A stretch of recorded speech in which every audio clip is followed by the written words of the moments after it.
Thank you for watching Dro TV. Welcome back to the CannaBiz show. Our guest today is Gisela Acevedo, founder of Viajes CannaCoco Creations.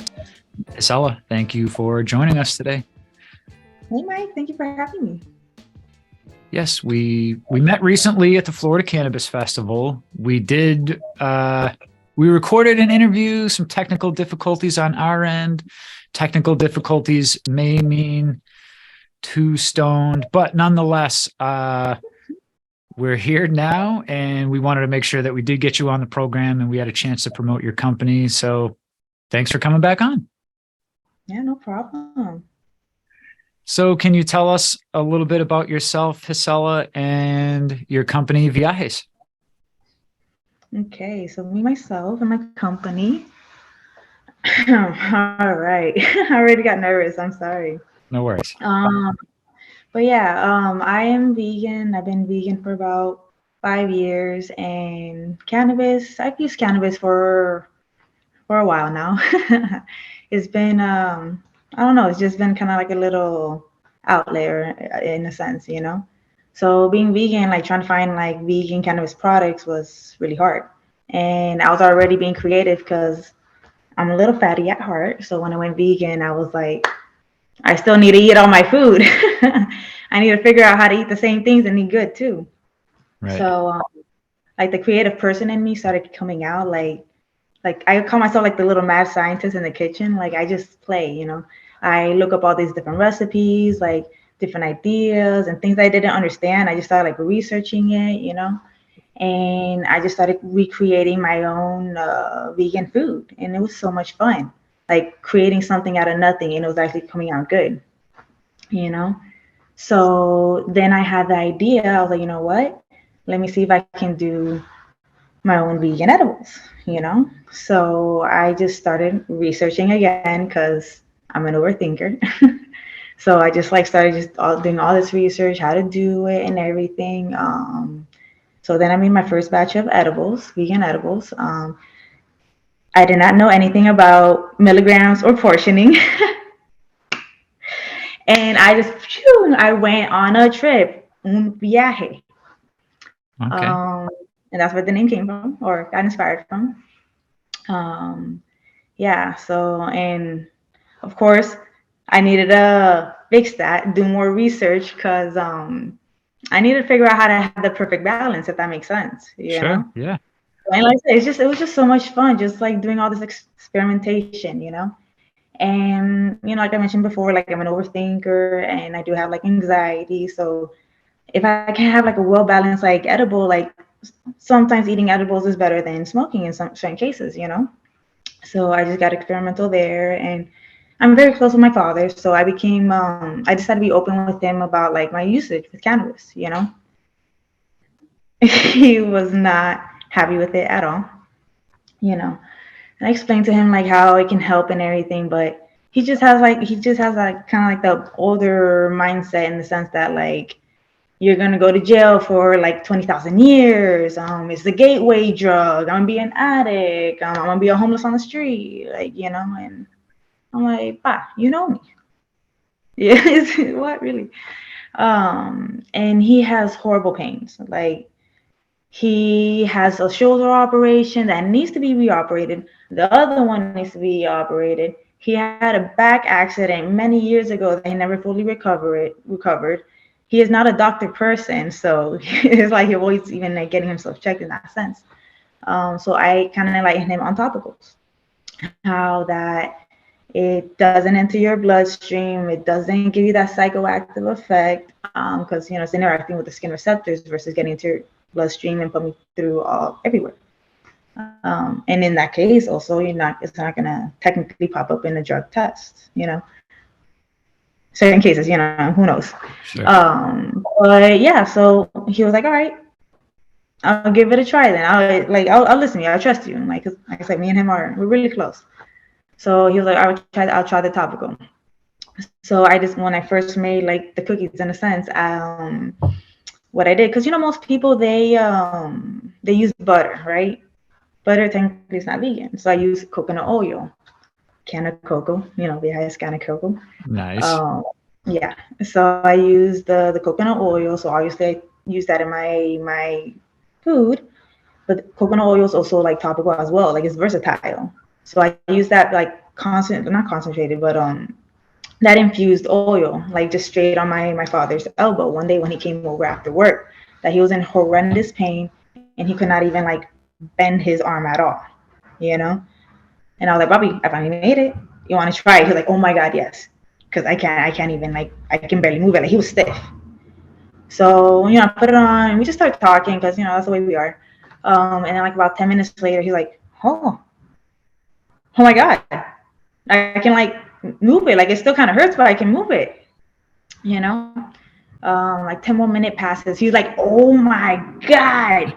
He's like, it just bothers. Like I can move it. Like it's not a pain, but it just bothers. And 30 minutes later, zero pain. Wow. Zero pain. Amazing. And of course, the math scientist in me, I had to make it better, And I have friends who are athletes, and they're using like stuff for knee pains, back pains. So I started using them as guinea pigs. And they love using the coconut oil like topically as well. And whatever, one thing leads to another. And I'm like, you know what? There has to be a way that I can like kind of make more out of it in a sense, So I decided to look into how to make topicals. Math scientist, overthinker, researcher. And obviously I'm not just trying to make a cream to just like dilute it and like just because and I was like, no, like everything I put into it, I want it to help. So I spent about a year researching all these different I'm just honestly, because I work crazy work hours, so it's kind of hard to balance out my time, if that makes sense. Sure. Yeah, and of course, like I have to do my little test trials, get my feedback from the guinea pigs, Sure. So that takes time. So yeah, it's not like about a year. Dad, is your puppy, is he the main guinea pig now? Oh yeah, he's my guinea pig for everything, even my food. Like he's always been like, I remember one time there was like a Puerto Rican like dessert that I could not find a vegan recipe for online, and I was like, no, I need to have it. So I just started like being creative, and like I came up with 3 different like recipes, and I made those 3 different batches, and I put out those 3 different batches in front of my father. My father was just like, the taste is good, but it doesn't taste like the original. It's nice. It tastes good, but the color's off. Like, just it's great. It really is great. He is my main guinea pig, Good, good. He's my number 1 fan. And like he's now technically on board like with medicinal cannabis, just topically. And he goes to all the events with me, the farmers market. Like he's my number 1 supporter, Awesome. He's even made a delivery for me to one of the stores. Wow. Yeah, he's my delivery boy too. And is he your number 1 customer? Yes, well, technically my mother. Okay. my mother. Yeah, she's my number 1 customer, I think. So yeah, she uses it religiously, like during the day, during the night, because she has like her own conditions that doesn't like let her sleep well and everything. Like it gets her like really bad headaches and everything. Rubs it on her temples, no more headaches, sleeps soundlessly, and my father's happy because there's no more snoring. And I just like making it because it was just fun, like creating something out of nothing, like how to better it, how to like, and all my friends and my family, they're like, Gisela, like you're making something amazing, like do something with it. I'm like, no. Starting a business? Oh no, that's too difficult. That's a headache. Oh no. I just like being the little math scientist in my kitchen because, Sure. But I just like the fact that like I said, I was creating something out of nothing and I was like helping people. Because like I said, like when I started making the creams, I made sure like all the ingredients I put into it helps for like aches, pain, soreness, and it has kind of like a similar concept of cooking, if that makes sense. So it just brought out more joy in me, if that makes sense. Like instead of just making like food, I was making something that was actually helping people, And my parents too, they're like, my parents, they have like arthritis and everything. So, so I decided to go forward with it when the pandemic hit, you know, because I couldn't do anything else. Right, right. Well, So that's you great. know what? Yeah. Lots of these stories coming out of the pandemic, somebody turning a negative into a positive. So that's great that you were able to see past, I don't know that I can do this. I'm not a business person, yada, yada. Now here you are. So let's talk a little bit about some of the struggles you've had to deal with. You said you're about a year into this business. So what are some of the issues or things that you deal with on a daily or weekly business that you struggle with? The two things mainly is the industry that is new and there's just so many gray areas, and the fact that what I technically know is creating product, nothing about business. So it's just kind of been like a learning journey, I guess you want to call it. Sure. But for the industry wise, like I did go to one of these like little cannabis schools that is local around here, and I just took 3 different classes because I wanted to learn like as much as I could, like about the plant, like everything about it, like the differences, like all the portions of it. I even took like the extracting classes because I mean, if I'm creating products, I want to know about all the concentrates, the extracts, like the different ways. Um, and like even to learn about the legal laws too and everything.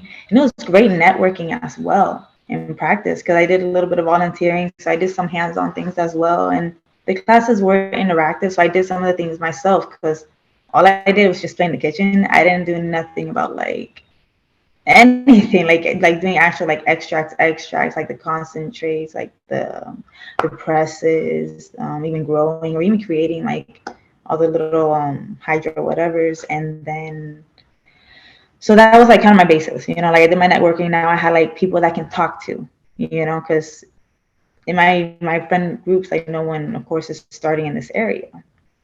So and that kind of gave me a basis for the industry portion. But still, it's still not easy because everything is changing. You gotta stay up to date, and oh my God, that's one of the headaches. And then the fact that I don't know nothing about the business side is I'm hard-headed. I just try to do as much research as I can. If I don't understand something fully, it's hard for me to take that next step. Right. You know? And I had friends that offered help and everything, like, hey, if you're ever struggling, right? If you need help, like even just researching, like I don't mind helping. And I even have friends that they've done, like started their own like entrepreneurships as well, and they even like offered help as well. And it's just I was so stubborn to accept the help, you know. And I was like, oh, it's okay, you know, I got it, you know.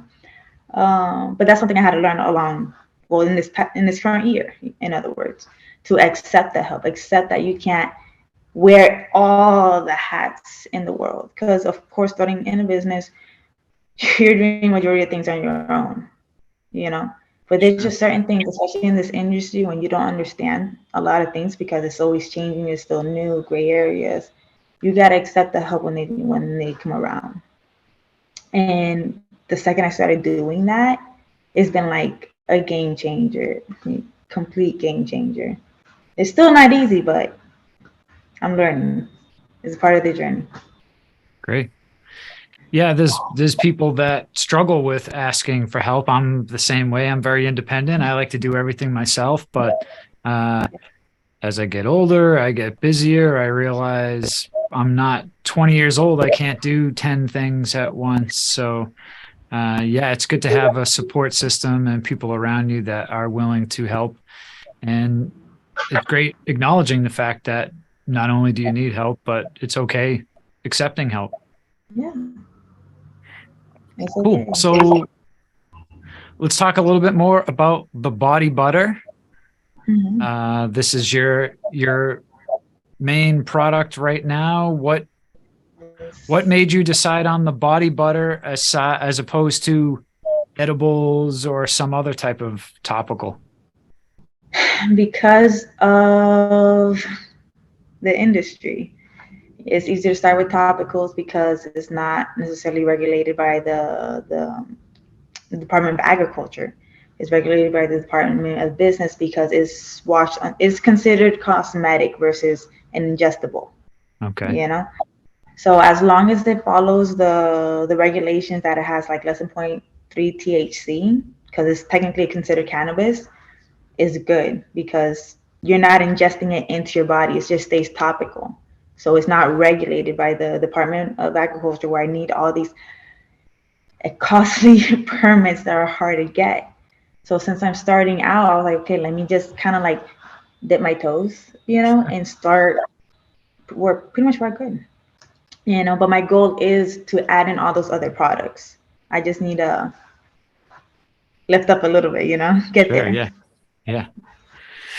Yeah. You can't, making a cake, you got to start with the ingredients. You got to mix the flour, the eggs. You can't just put everything together and expect a cake to come out. So everything takes steps and takes time. So it's great that in your 1-2 years experience, you've at least realized a lot of these things, because I'm a business owner, and a lot of times, especially when you're young or it's your first business, you think, oh, it's so easy, or, oh, I just go and do this. And life kicks you pretty hard learning these things. Yeah. I also follow some of those or at least just one, those cannabis entrepreneur groups. And sometimes I will see like the conferences that they have on Zoom. And I'll just like learn tips from there, like kind of how to start out with what products. Like, you're a small business, you can't like just have all this massive like inventory, all this different 1,000 products, and people don't even know your name yet, blah, blah, blah, blah, blah, blah. So I was like, you know what? Let me start out with the topical because it's the easiest, honestly, like just because of like legal wise, but my goal is to add in all the other products. Awesome. In the future. What's the name of the entrepreneur group? Entrepreneur group. I gotta look it up. It's a Tampa based one. Okay. I follow them on a kind of like a connection networking group called Meetup. Okay. So, Yeah. So I gotta look at the name. If I can send it to you later. Yeah, please. But yeah, they always have like online stuff. It's nice. I would love to share it with our audience, especially for this episode, as well as on our social medias in general, so that more people out there can learn more information and help people like you and I. I agree. Yeah. Like I said, I'll send that in a bit. No worries. So our interview was lost. We still have all the footage. You still look great on camera without knowing what words you were saying. But with the whole storm that kind of blew in. Yeah, that's right. It did like pour a couple times. But one of the questions we asked, and I'm going to ask you this question again now, is what has cannabis done for you in your life? I think I kind of mentioned it a little bit here and there before or during our conversations.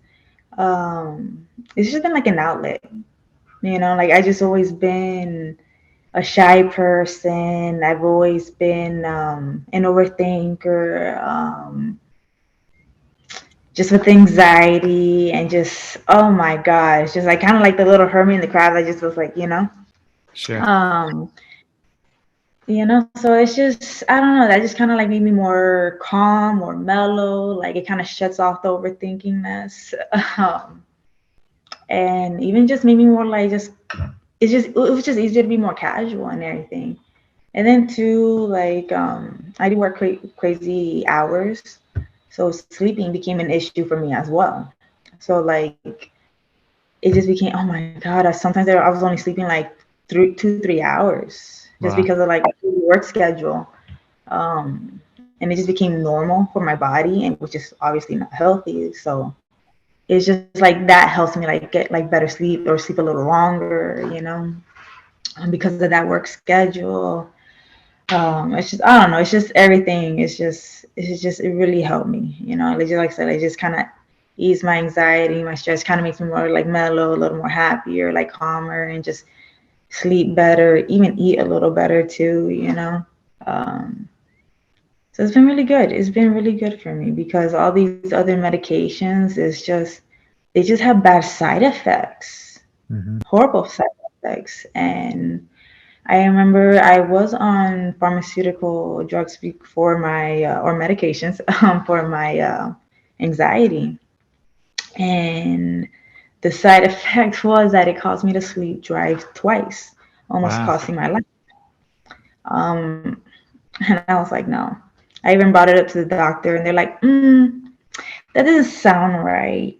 I'm gonna double your milligrams. I'm like, no, Oh, thank you. like no, no, no, no. I'm gonna just stick with my medicinal card because it doesn't give me this effect. It's just the balance, in other words, because you can't. I don't know. I'm one of those that like I just like to mellow out with cannabis. So especially like with my work schedule and like starting a business, I can't like 24/7 like. So it's just Sure. like kind of having that moderation. Great. I like that answer a lot. Well, Gisela, thank you very much for being a guest today on the CannaBiz show and coming on Dro TV again. Please let everybody know the best place that they can follow you and reach out to you. Of course. I do have an Instagram page. It is viajes.cc. On there, I post whenever I'm at the farmer's market, whenever there's deals online, whenever I'm in new stores. I do also have the website if you want to do online orders, which is www.viajescc.com. Awesome. If you enjoyed this episode, make sure you go down and hit the like button. And if you want to see more great content like this, make sure you subscribe to Dro TV on YouTube so that you don't miss excellent guests like Gisela. Thank you very much. Bye. And so that's it for today's episode. Thank you again to Gisela Acevedo from Viajes CannaCoco Creations. All the links will be down in the description below. More great episodes on the way. That's it for today. Thank you much. Goodbye.